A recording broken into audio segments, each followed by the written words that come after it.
Ano bang kulang sa atin ngayon?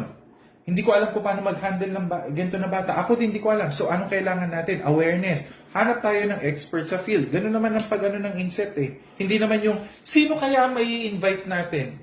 Mali yun. If you're doing the inset that way, baliktad yung ano mo.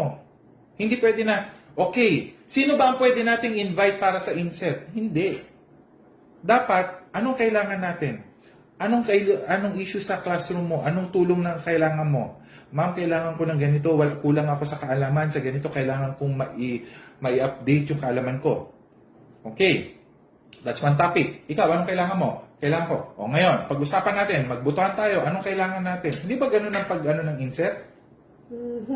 Sila kasi nag-ano eh. Paano sila? Yung mga ano sa school.